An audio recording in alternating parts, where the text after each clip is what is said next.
来看到新正年要来啊，外送的美食平台到时阵生意应该是会真好。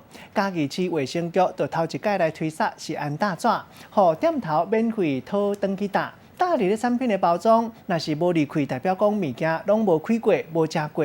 虽讲安尼看起来较搞工，也毋过对店头和消费者来讲，拢加一项保障。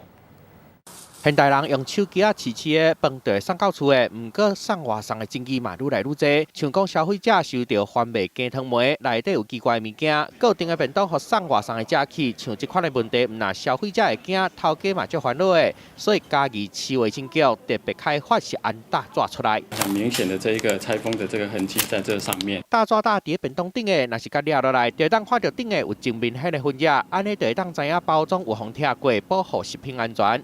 这个方式还不错，餐点送到消费者的过程之中，可以避免说中间有可能被开封过，双方的责任归属会比较清楚。